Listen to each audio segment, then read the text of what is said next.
can decentralize everything. We don't need intermediaries. We can disintermediate, disrupt, remove many of the power ecosystems around the world, the global financial ecosystems. The power of the technology actually could do this, but we have this silly thing called humans. Humans get in the way of technology and technological disruption. But it was born out of this promise of decentralizing everything, disintermediating systems of power. And the mission, the promise, certainly utopian dream, was providing and creating a truly empowered global citizenry. If we have identity, if we don't have the need to go to the bank to transfer money or go to the government, it's very powerful stuff. And many believe in the crypto-anarchist movement that this could actually overthrow governments. I wouldn't go that far, but it certainly can provide more very transparent governments, more secure governments, more efficient uses of technology, and providing the means and mechanisms for governments to provide better for their citizens. But we got problems. We got real problems in the blockchain and crypto world. Blockchains today were not meant for the demand that we're seeing in the market. Blockchain got 99 problems. Well, there's a lot more.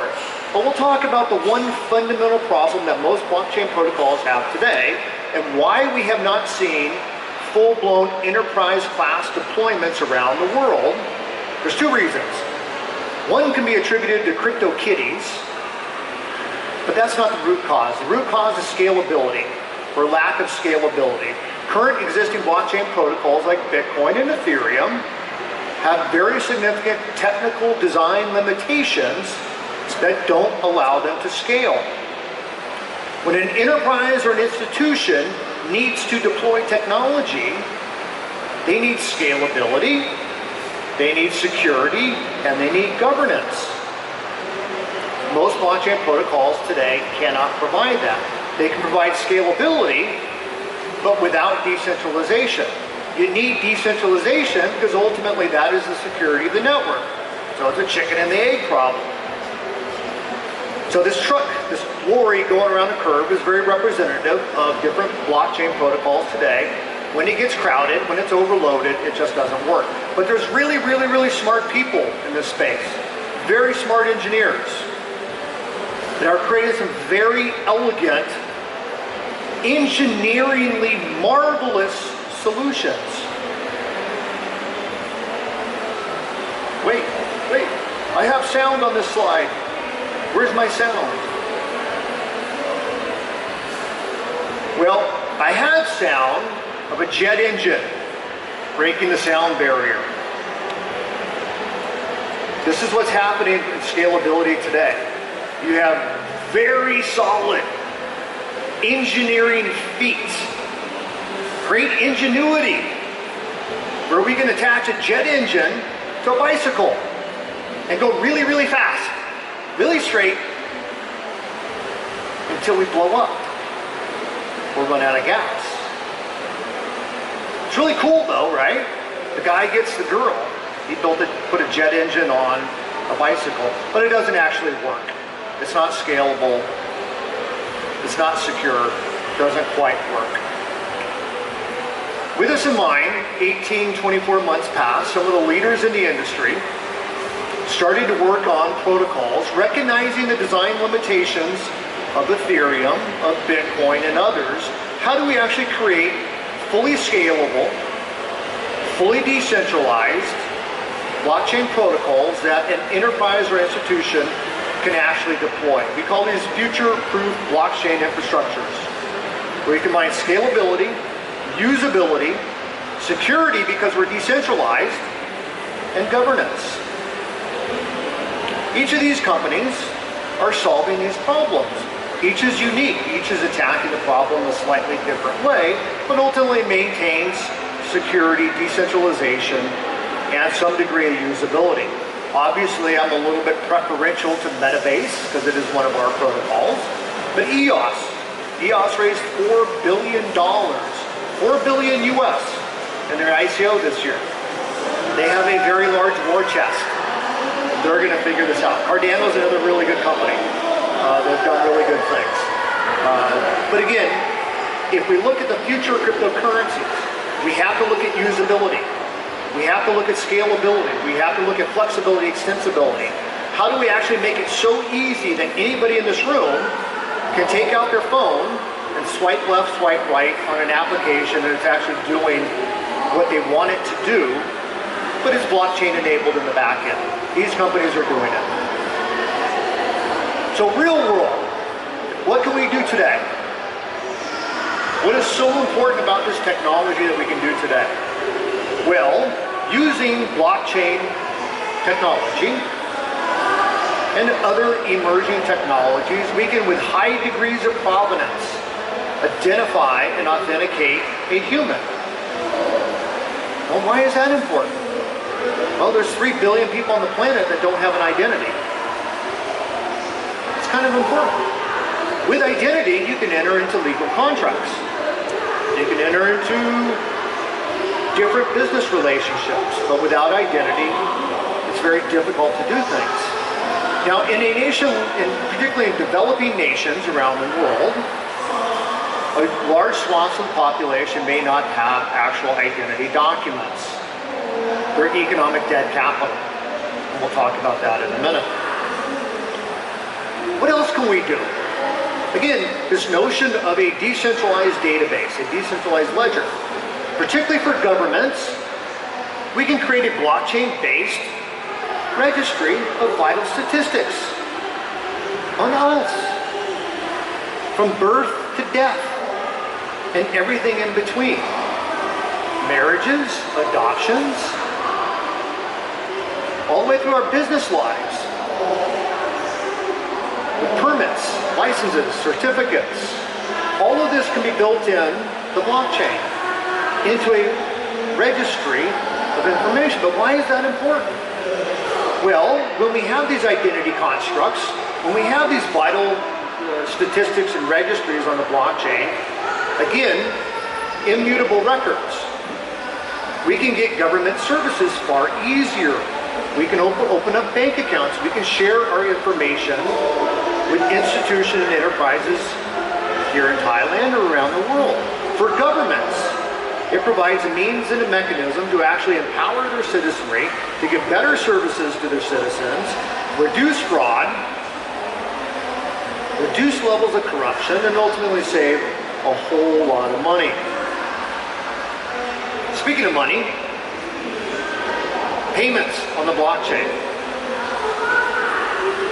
For a government or an emerging nation or a city-state, because we have identity constructs, because we have vital statistics in our blockchain-based registry, single versions of the truth, remember? We can automate payments and transfer of services and assets in between organizations, in between governments, and in between and to citizens of a nation. It saves a lot of money. A nation like Thailand could save billions of dollars. An inefficient organization or government like America, it could save hundreds of billions of dollars. It's powerful. It's powerful.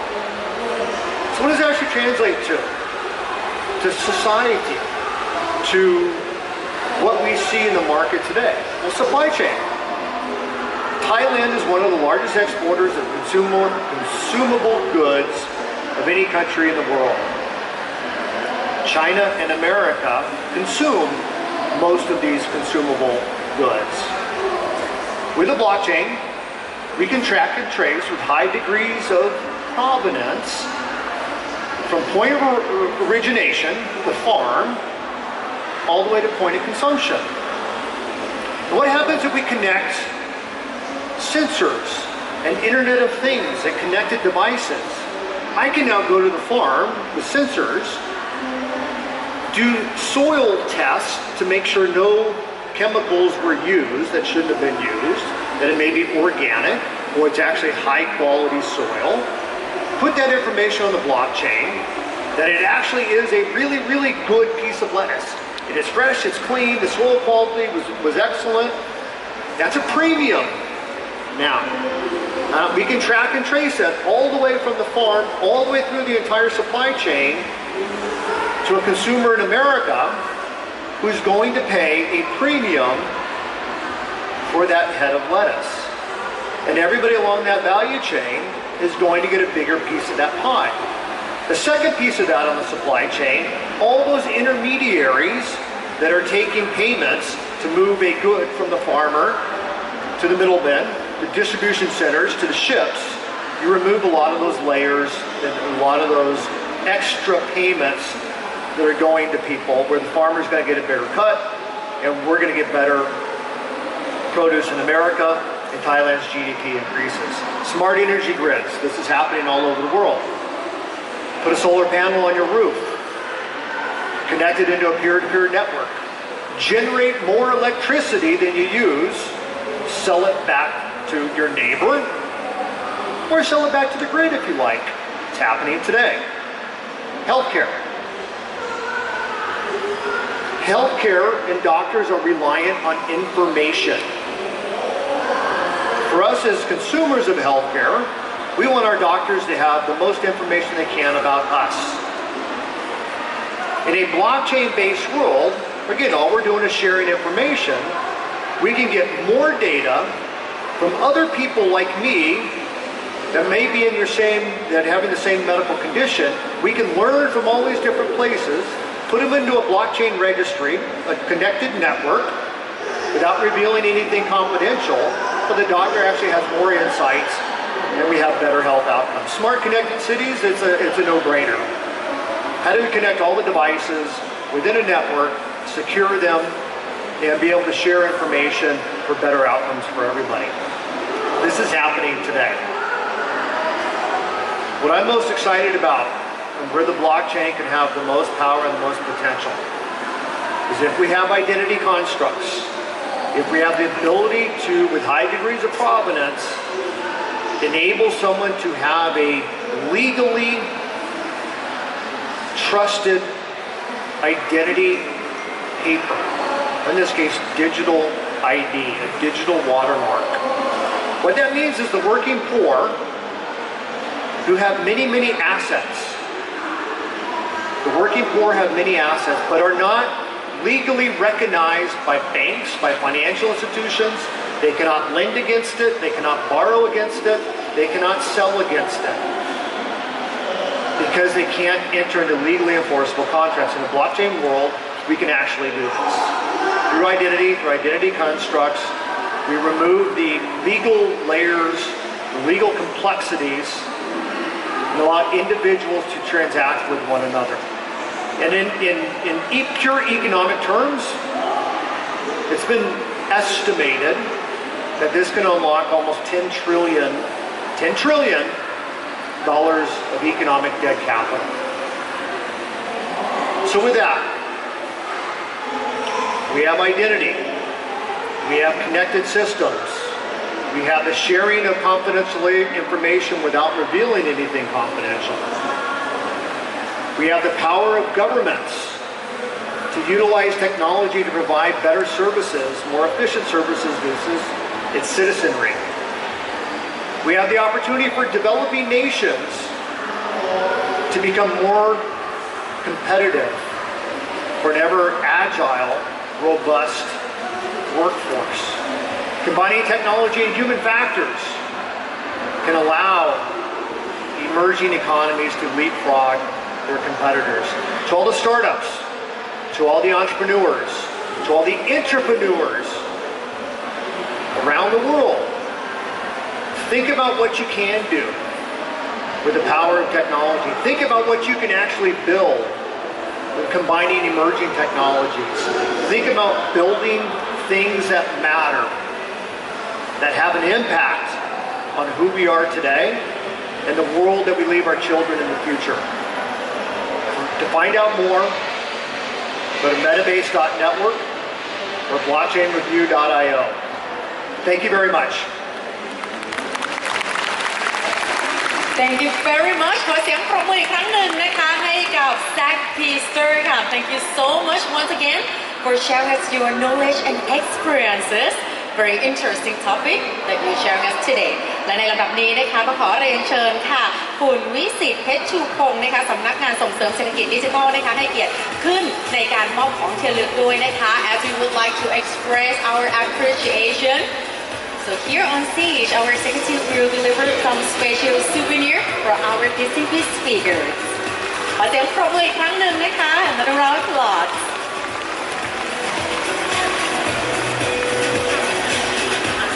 Thank you very much. ขอบคุณนะคะ และสำหรับช่วงถัดไปต่อกันเลยนะคะวันนี้กับความเข้มข้นที่ทุกท่านเนี่ยนะคะสามารถที่จะมารับฟังข่าวสารข้อมูลที่น่าสนใจกับการอัปเดตนะคะถึงเรื่องราวของนวัตกรรมดิจิทัลต่างๆนะคะซึ่งในวันนี้นะคะอย่างที่เรียนแจ้งไว้แล้วว่าสามารถเข้าไปนะคะดูสตรีมมิ่งไลฟ์สดกันได้นอกจากจะอยู่ที่ Impact เมืองทองธานีนี่แล้วนะคะทุกท่านก็ยังสามารถที่จะดูผ่านทาง Facebook Live ได้อีกด้วยนะคะที่ Facebook นะคะเพจของ Digital Thailand Big Bang นะคะแปะโพสต์ไว้ก่อนก็ได้เผื่อว่าพรุ่งนี้นะหรือจะอาทิตย์หน้านะคะอยากที่จะมาดูข้อมูลข่าวสารเพิ่มเติมวันนี้นะคะอยากที่จะให้ทุกท่านได้รับข้อมูลที่เป็นประโยชน์กลับไปจริงๆนะคะในลำดับถัดไปเราจะยังอยู่ในเรื่องราวนะคะของ FinTech กันต่อนะคะสำหรับหัวข้อ FinTech Revolution ค่ะโดยคุณ